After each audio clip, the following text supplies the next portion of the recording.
Welcome to Gospel Tangents. I'm your host, Rick Bennett. Please consider donating or purchasing a transcript by going to our website, gospeltangents.com/shop. You'll help support other documentaries and podcasts such as this. Welcome to part 2 of our discussion with Dr. Darron Smith. In this episode, we're going to talk about student athletes. Should athletes be paid? Many athletes come to college recruited simply for their athletic ability, not for their academic achievement. Many black students especially are unprepared for college. What does Dr. Darron Smith think we should do about this? So let me ask you a question. There's been a lot of high-profile athletes in the news, so I want to get your opinion a little bit on this. So let's take somebody like Randy Moss. Randy Moss, one of the greatest wide receivers in the NFL. He was a very troubled high school student. He first, I believe, was originally recruited by Notre Dame. He had some trouble with the law. Notre Dame left him. Then he was going to go to Florida State.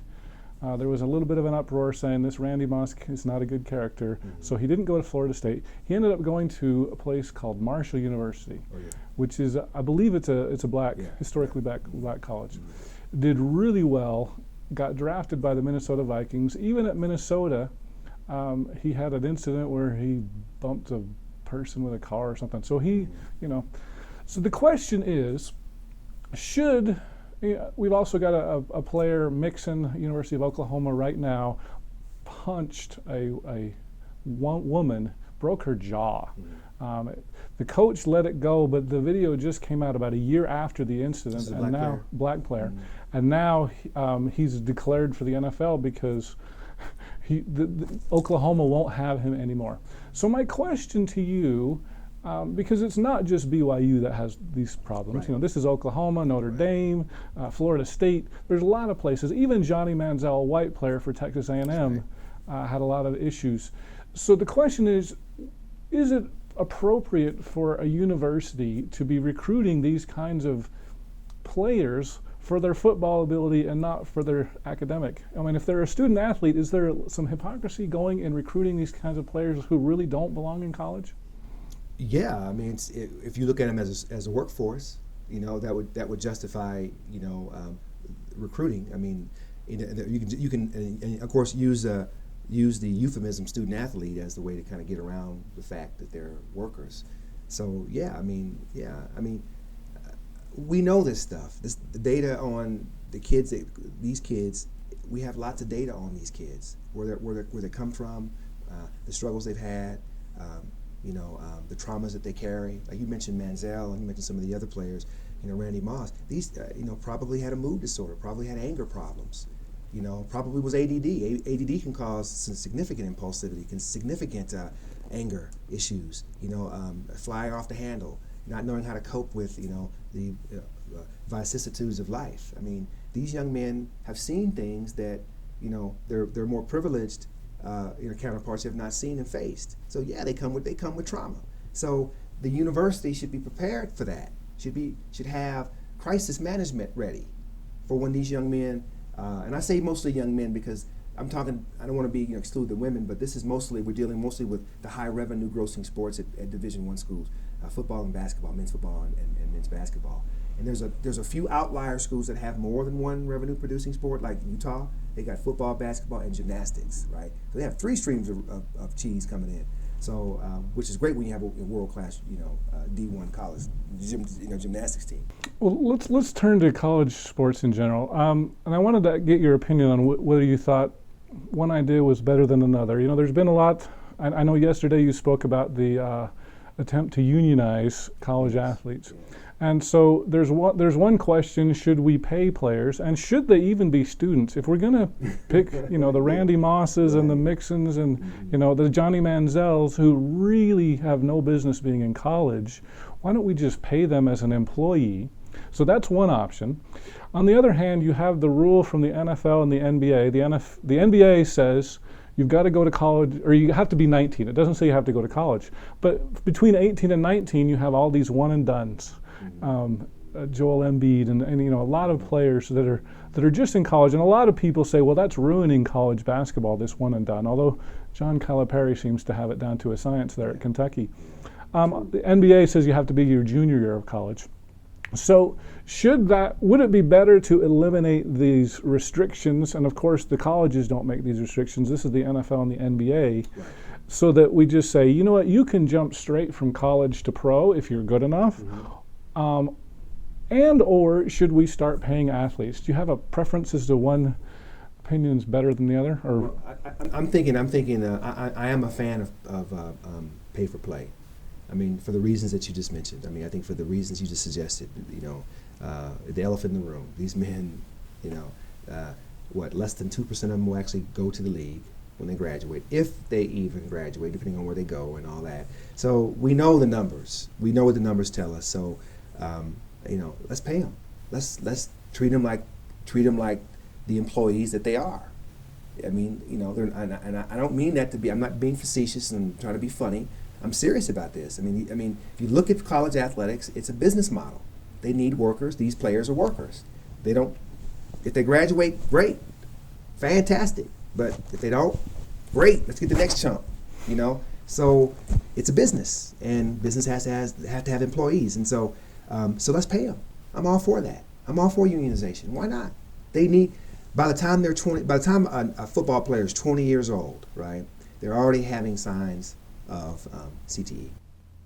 Well, that brings up another thing. CTE. I was going to mention that. So you've got some people from a troubled background getting hit in the head, right. and I believe CTE can have a propensity for violence as well. It can produce symptoms of anxiety, depression, some of the things we typically see in folks who have mental illnesses.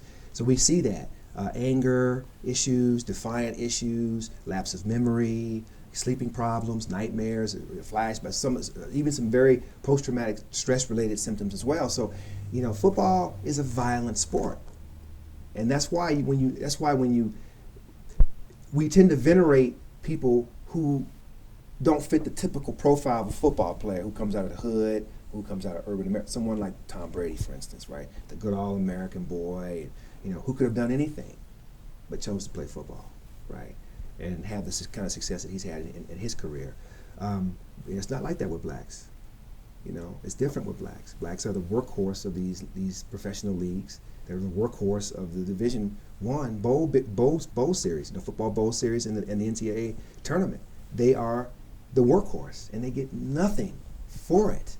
And in fact, what's interesting is when UNC won that game, it was a really good game. They played Kentucky the other night. Yeah, last week. One of the players said, "We just made the university a buttload." I'm paraphrasing, a buttload of money, and he was not kidding. I mean, I did not know that 50% of the salaries that the commissioners make in the NCAA are paid out by this tournament. So that's critical. The tournament is critical to their salaries. It's they're fused. It's a business. Let's treat these young men like the employees that they are. If they want to get a degree, that should be a part of their contract. So would it be good to just separate the student from the athlete and just say, we're hiring you because you can play football? Yes. And we don't care if you go to school? Yes.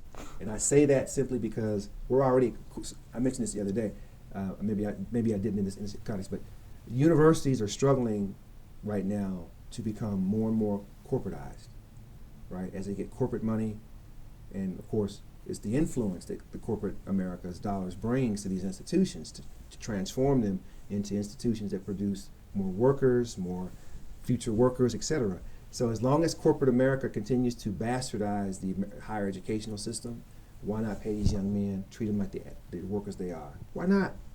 Let's. You'd lose a lot of NCAA scandals in the process. Absolutely. Reggie Bush. Right. Let's quit faking the funk. Let's be honest and real about it. Mm-hmm. I mean.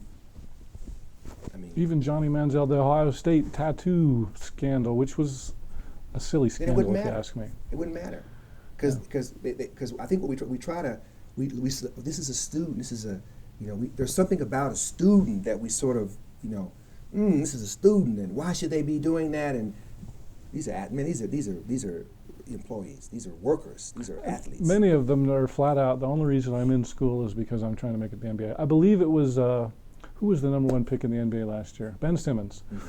I heard that after the tournament ended, he never went to class again. He only went to LSU specifically because he couldn't go to the NBA. And he was the number one pick. Well, I have a young man in my class right now who is a prospect, NFL prospect, and he was in the paper last week, and he just said he was going to stay out. He was going to not go to declare and go into the draft this year. He was going to wait a year. And so I had him come to class, and he's in my class, and I said, well, tell us why you decided to do this, why you decided to make this move. He goes, because if I wait a year, I'll be a higher pick, and I'll get more money. So he said nothing about education, nothing about wanting to be stay and get his schooling, because it doesn't matter to him. His brother's trying to help his family. So would it be a good idea for the NBA and the NFL to just get rid of these rules, basically forcing kids to go to college? Yes. Some people don't need to go to college. Let's just say that. Some people don't need to go to college. I mean, don't shoot the messenger, y'all. I'm just telling you what the system that y'all created is doing to the people like me, people who look like me. So, this is on y'all's watch. So, no, not everybody needs to go to college. I mean, blacks have been branded as athletes. That's what they do. They've been conditioned to be athletes. So they haven't been conditioned to be doctors and lawyers and engineers. They don't see widespread representation of black doctors and lawyers and professionals in the community where they come from, or even on TV. Or maybe they don't even know a black professional. So that's the only thing they aspire to, because that's what we should continue. The image we continually show of black men is the image of the athlete, the thug, the criminal, the gangster, the this, the that, the other. Never the humanist, never the philosopher, never the mathematician, never the lover, none of that. It's always in negative ways, sadly. I hope you enjoyed our discussion with Dr. Darron Smith. In our next episode, we're going to talk about black and white discipline, specifically highlighting a black BYU player, Brandon Davies, with a white Duke player, Grayson Allen. Let's talk about some of the differences in discipline.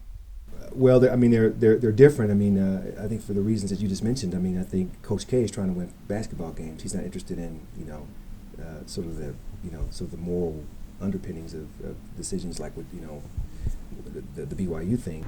Click here to subscribe. Click here for a transcript, and over here you'll see some other videos that we've done here on YouTube. We hope you'll use this as a valuable resource to learn more about Mormon history.